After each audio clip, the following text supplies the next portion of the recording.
आप देख रहे हैं दुनिया भर की खबरें। आज है 19 जुलाई 2025 और ये रही आज की सुर्खियां। इसराइली हमले में गजा के 100 से ज्यादा फलस्तीनी शहीद, खाना लेने पहुंचे लोग भी मारे गए। WFP ने कहा गजा में भुखमरी का खतरा बढ़ा। गजा में 1 किलो आटा 1700 रुपए के पार। ईरान ने किया ऐलान, फुल स्केल जंग लड़ने के लिए हैं तैयार। उधर ईरान की ऑयल रिफाइनरी में धमाके से एक की मौत। सीरिया के स्वेदा में मरने वालों की तादाद 940 के पार। फांसी देकर सैकड़ों को दी गई मौत की सजा। रूस ने यूक्रेन के पाव्लोहराद शहर पर किया अब तक का सबसे बड़ा हमला। अमेरिका यूक्रेन को देगा पैट्रियट सिस्टम। और ट्रंप ने फिर किया दावा, कहा मैंने रुकवाई थी भारत पाकिस्तान की जंग। पहली बार बताया गिराए गए थे 5 फाइटर जेट। आजाद बोल इंडिया में आप सभी का खैर मकदम है। मैं हूं आदिल खान आजाद और आप देख रहे हैं स्पेशल प्राइम टाइम शो दुनिया भर की खबरें। तो चलिए शुरू करते हैं दुनिया भर की खबरों का ये सफर तफसील से। सबसे पहले बात गजा की और गजा की कुछ ताज़ा अपडेट्स की, जो अच्छी तो नहीं है लेकिन आपको रूबरू करवाना है, यही खबर का उसूल है। गजा पर इसराइल ने आज कई दिनों बाद बहुत बड़ा हमला किया है। मैं आपको पिछले बुलेटिन में भी बता चुका था। अब तक जब मैं खबर पढ़ रहा हूँ रात के 10 सवा 10 तक, इसराइल के आज के हमलों में 100 से ज़्यादा फ़लस्तीनी शहीद हो चुके हैं, कत्ल कर दिए गए हैं। 37 लोग वो थे जो रफ़ा में फूड डिस्ट्रीब्यूशन साइट के करीब थे, यानी वहाँ जहाँ लोग सिर्फ खाने के लिए इकट्ठा हुए थे। एक चश्मदीद ने बताया कि फायरिंग जान से मारने के इरादे से ही की गई थी, ना कि खदेड़ने के इरादे से। भूख से मर रहे गजा के लोग एक वक्त की रोटी हाथ में थामने के लिए जान हथेली पर लिए घूम रहे हैं, और वही जान हर रोज़ उनकी हथेली से एक सूखी रेत की तरह निकले जा रही है। उधर UNRWA का कहना है कि उनके पास पूरे गजा के लिए काफ़ी खाना मौजूद है, लेकिन इस्राएली नाकाबंदी की वजह से वो इजिप्ट के रास्ते अंदर नहीं जा पा रहा। नाकेबंदी ऐसी है। इधर WFP यानी वर्ल्ड फूड प्रोग्राम ने कहा है कि हज़ारों फ़लस्तीनी भूख से मरने की कगार पर खड़े हैं और गजा के हर तीसरे शख्स को कई दिन से खाना नहीं मिला है, कई दिन से। अगली बार जब शिकायत करें खाने की तो सोचिएगा। इन अपडेट्स के साथ एक और अपडेट ये है कि international federation of red cross के सेक्रेटरी जनरल जगन चापगाइन ने वार्निंग दी है कि गजा में कहत का खतरा बेहद तेज़ी से बढ़ रहा है। भुखमरी का, सूखे का। बाज़ारों और कैंपों में अब बुनियादी खाना भी मौजूद नहीं है। आटे के 1 किलो पैकेट की कीमत $20 यानी कि 1700 रुपये से ज़्यादा पहुंच चुकी है। 20 लाख लोग अपनी मिनिमम ज़रूरतें पूरी नहीं कर पा रहे हैं। उन्होंने दोबारा अपील की कि गजा तक इंसानी मदद की पहुंच पूरी तरह और बिना रुकावट बहाल की जाए। फ़लस्तीनी मज़ाहमती तहरीक हमास ने एक बार फिर दुनिया भर से अपील की है कि वो इसराइली बमबारी, भुखमरी और प्यास से मरते गजा के लोगों को बचाने के लिए लामबंद हो जाए। आज सैटरडे को जारी अपने बयान में हमास ने उम्मत मुस्लिमा और आज़ादी पसंद लोगों से कहा कि इसराइल की नाकेबंदी और जंग के खिलाफ आवाज़ बुलंद की जाए, क्योंकि ये जंग अब सिर्फ बमों की जंग नहीं, भुखमरी और प्यास से मौत की भी जंग बन गई है। हमास ने कहा कि इसराइली हुकूमत तमाम इंसानी उसूलों, खुदाई कानून और अखलाकी जज्बों को रौंद रही है, और ये सब कुछ उस वक्त हो रहा है जब दुनिया खामोश तमाशाई बनी हुई है। हमास की तरफ से जारी बयान में आगे कहा गया कि पूरी दुनिया 20 जुलाई यानी इतवार को गजा के साथ यकजहती यानी यूनिटी और इसराइली जुल्म के ख़िलाफ़ अपने एहतजाज को दर्ज करवाए। ये यानी करके मैं आपको बताता चलता हूँ, कुछ नए बच्चे भी आज की न्यूज़ देखते हैं ताकि वो उर्दू के लफ्ज़ सीखते रहें और उर्दू ज़िंदा रहें, वरना पता नहीं उर्दू को मारने की कितनी साजिशें हैं। खैर, हमास ने अरब और मुसलमान ममालिक से भी मुत्तहिद होकर आवाज़ उठाने की अपील की ताकि इस नाकाबिले बर्दाश्त जुल्म को रोका जा सके और इसराइली वज़ीर आज़म नेतन्याहू और उसकी फासिस्ट टोली को इंसानी कानूनों की बेहुरमती का हिसाब देना पड़े। यह हमास का बयान है। हमास ने आखिर में कहा, ये अब सिर्फ गजा का मसला नहीं रहा, ये पूरी इंसानियत का इम्तिहान बन चुका है। बढ़ते हैं आगे अब बात ईरान की। ईरान जंग के लिए पूरी तरह से तैयार है, ये कहना है ईरानी फॉरेन मिनिस्टर अब्बास अरागची का। उन्होंने ऐलान किया है। ईरानी वज़ीर ख़ारजा अब्बास अरागची ने चाइना के CGTN नेटवर्क को दिए एक इंटरव्यू में साफ कहा, अगर इसराइल ने पिछले महीने हुए सीज़फायर को तोड़ा तो ईरान पूरी तरह से जंग छेड़ देगा। अराक्ची ने कहा, ये कोई मामूली टकराव नहीं था जो पिछले महीने हुआ। ये इसराइल की जानिब से ईरान पर खुली जंग थी और हमने अपने दिफा के यानी अपने डिफेंस के हक का माकूल इस्तेमाल किया।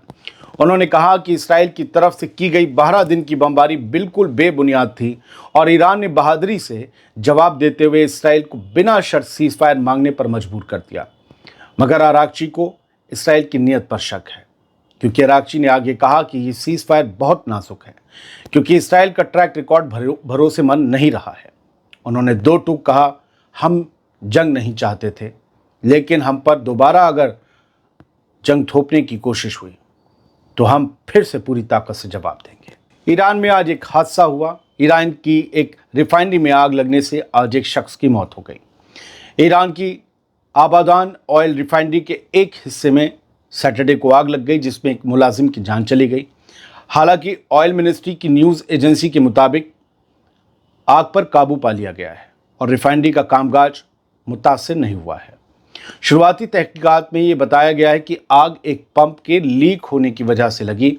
इस हादसे में अब तक किसी तरह की साजिश या इंसानी दखल का कोई सबूत नहीं मिला है। खबर बहुत सादा थी, सादगी से दे दी, महज एक हादसा था। कहीं झूठ, नमक मिर्च, नींबू लगा के कोई दे आपको ये खबर तो एतबार मत कीजिएगा। बढ़ते हैं आगे। सीरिया के स्वेदा सूबे में हालिया तशद्दुद के दौरान मरने वालों की तादाद बहुत ज़्यादा बढ़ गई है और 940 तक पहुंच गई है। यह आंकड़ा Syrian observatory for human rights ने जारी किया है। हालांकि इलाके में सीज फायर का ऐलान पहले ही हो चुका है, लेकिन अब आउटकम निकल रहे हैं उस झगड़े के। क्या हुआ था? मारे गए लोगों में 326 ड्रूज लड़ाके और 262 ड्रूज सिविलियन शामिल हैं। रिपोर्ट्स के मुताबिक इनमें से 182 ड्रूज लोगों को सीरिया की फोर्स और इंटीरियर मिनिस्ट्री के अफसरों ने फांसी दी, यानी कि अल-शरा की फोर्स ने। दूसरी तरफ सरकारी सिक्योरिटी फोर्सेस के 312 अफसर और 21 सुन्नी बदोइन मारे गए हैं। 312 अफसर, इनमें से 3 को ड्रूज लड़ाकों ने फांसी दी है बस। इसके अलावा इसराइली एयर स्ट्राइक में सीरिया के 15 फौजी भी मारे गए हैं। बात रूस और यूक्रेन की। रूस यूक्रेन जंग के 1241 दिन पूरे हो चुके हैं और इस दिन यूक्रेन के एक शहर पर अब तक का सबसे बड़ा हमला हुआ है।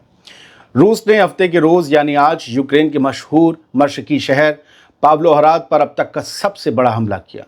इस हमले में सैकड़ों ड्रोन और बैलिस्टिक मिसाइलों का इस्तेमाल किया गया रूस की तरफ से। द गार्जियन की रिपोर्ट के मुताबिक ये इस शहर की हिस्ट्री का सबसे खतरनाक हमला था, जिसमें 6 घंटे तक बमबारी जारी रही। इधर अमेरिका ने इसी हफ्ते यूक्रेन को पैट्रियट मिसाइल सिस्टम समेत एक बड़ा हथियार पैकेज देने का ऐलान किया है, जिसकी फंडिंग यूरोपीय मुल्क करेंगे। यूरोप वाले अमेरिका से खरीदेंगे और यूक्रेन को पैट्रियट सिस्टम देंगे, क्योंकि अमेरिका डायरेक्ट यूक्रेन को सिस्टम नहीं देगा। कान इधर से पकड़िए या घुमा के पकड़िए, कान तो पकड़ा जा रहा है हुजूर। बढ़ते हैं आगे, अपनी और पड़ोसी की बात करते हैं और उसमें अमेरिका का एंगल। डोनाल्ड ट्रंप ने एक दावा किया है फिर से कि मैंने ही भारत पाकिस्तान की जंग रुकवाई थी। डोनाल्ड ट्रंप ने पहली बार 5 जेट गिरने की भी बात कही, मगर किसके गिरे ये नहीं बताया। अमेरिकी सदर डोनाल्ड ट्रंप ने एक बार फिर दावा किया कि उन्होंने ही भारत और पाकिस्तान के दरमियान चल रही लड़ाई को रुकवाया था। ट्रंप ने कहा, मुझे लगता है कि इस टकराव में 5 जेट सच में गिराए गए थे, मगर ट्रंप ने यह नहीं बताया वो जेट किस मुल्क के थे, भारत के कि पाकिस्तान के। ये बात ट्रंप ने व्हाइट हाउस में रिपब्लिकन लीडर्स के साथ जुमे की रात को डिनर के दौरान कही। हमारे यहाँ सनीचर की सैटरडे की सुबह लग चुकी थी। ये उनका 24वां दावा है कि उन्होंने सीज फायर करवाया था। पहली बार उन्होंने 10 मई को सोशल मीडिया पर यह बात कही थी। उधर पाकिस्तान हुकूमत का कहना है कि उन्होंने 5 भारतीय फाइटर जेट मार गिराए थे। वहीं इंडिया का कहना है कि पाकिस्तान के भी कई जेट और ड्रोन तबाह किए गए थे। पाकिस्तान अपने नुकसान को मानने को तैयार नहीं, मगर इतना ज़रूर मानता है कि उसके एयरबेस को निशाना बनाया गया था। 14 जुलाई को नेटो चीफ मार्क रूट से मुलाकात में भी ट्रंप ने यही बात दोहराई थी। बोले, हमने जंगों को रोकने में कामयाबी पाई है, और सिर्फ इंडिया पाकिस्तान नहीं, कई। ट्रंप ने यह भी कहा कि उन्होंने दोनों मुल्कों को साफ कहा था कि जब तक तुम दोनों मसला हल नहीं कर लेते, भारत पाकिस्तान, हम ट्रेड पर बात नहीं करेंगे, व्यापार पर बात नहीं करेंगे। और ट्रंप का दावा है कि यही प्रेशर मेरा काम आ गया दोनों पे और जंग रुक गई। इंडिया का, भारत का दावा अलग है, जो बताता है कि ऑपरेशन सिंदूर में पाकिस्तान को भारी नुकसान पहुंचा था। भारत की न्यूज़ एजेंसी ANI की रिपोर्ट के मुताबिक 6 से 10 मई के बीच इंडियन एयरफोर्स ने ऑपरेशन सिंदूर के तहत POK यानी पाकिस्तान ऑक्युपाइड कश्मीर और पाकिस्तान के पंजाब सूबे में मौजूद टेररिस्ट अड्डों पर हमला किया था। ये ANI की रिपोर्ट है। भारत का दावा है कि इस ऑपरेशन में पाकिस्तान के 6 फाइटर जेट, 3 एयरक्राफ्ट, 10 से ज़्यादा ड्रोन और क्रूज मिसाइलें तबाह हुई थी। दूसरी तरफ पाकिस्तान भी भारत के फाइटर जेट्स और एयर डिफेंस सिस्टम्स तबाह करने का दावा करता रहा है। डोनाल्ड ट्रंप के दावे पर सवाल ज़रूर खड़े होंगे। ट्रंप की बातों में अब भी कई पेच हैं। उन्होंने 5 जेट गिरने की बात तो कही, शोशा छोड़ दिया, मगर ये नहीं बताया मुल्क कौन सा था, किसके गिरे। यहाँ बहस शुरू हो गई। हकीकत क्या है ये दोनों मुल्कों के ऑफिशियल बयान ही बता सकते हैं, लेकिन दोनों के अपने अपने दावे हैं। मगर ट्रंप का दावा एक बार फिर बहस में है, तो खबर हम आपके सामने ले आए। फिलहाल हमने एक नई चीज़ शुरू की। हमने आपको बताया था हिंदी की कुछ हेडलाइंस लेंगे, हिंदी अखबारों की। एक आज की हेडलाइन है दैनिक भास्कर की, थाईलैंड में बौद्ध भिक्षुओं का सेक्स स्कैंडल उजागर हुआ है। जो बौद्ध भिक्षु नहीं होते हैं वो, एक औरत ने 100 करोड़ ठगे हैं। मोबाइल में 80,000 अश्लील यानी न्यूड फोटो वीडियो मिले हैं बौद्ध भिक्षुओं के। बाहर मतलब कहा जा रहा है कि ये लोग धार्मिक तालीम, मजहबी तालीम देते हैं और लोगों को समझाते हैं कैसे सच्चाई की और सादगी के रास्ते पर चलें। अंदर कुछ और कांड चल रहा है। थाईलैंड की दारुल हुकूमत बैंकॉक के बौद्ध मठ में से जुड़े सेक्स स्कैंडल का पर्दाफाश हुआ। इस खुलासे की वजह से 9 बौद्ध भिक्षुओं को मठ से निकाल दिया गया है, जबकि 100 करोड़ रुपए से ज़्यादा की उगाही का मामला सामने आया है। खैर, मठ वट में भी ये सब हो जाता है। खैर कुछ लोगों को बुरा लगता है, लेकिन हमारी आदत है। सऊदी प्रिंस मोहम्मद बिन सलमान के ड्रीम प्रोजेक्ट न्योम शहर को बड़ा झटका लगा है। नव भारत टाइम्स की हेडलाइन कहती है और कहते हैं कि 20% कर्मचारियों को यानी मुलाजिमों को निकालने की तैयारी हो रही है। 20% में 1000 मुलाजिम आते हैं न्योम प्रोजेक्ट के, तो इन्हें निकालने जा रहे हैं क्योंकि बजट का टोटा हो गया है और थोड़ा सा झटका लग गया है सऊदी अरब को। अब क्यों इतना महंगा प्रोजेक्ट शुरू किया था, कॉस्ट जब किया था इसका लगाया था, तो क्या ये सब देखा नहीं था। खैर जो भी है, बहुत बहुत शुक्रिया। सलामत रहिए, खुश रहिए।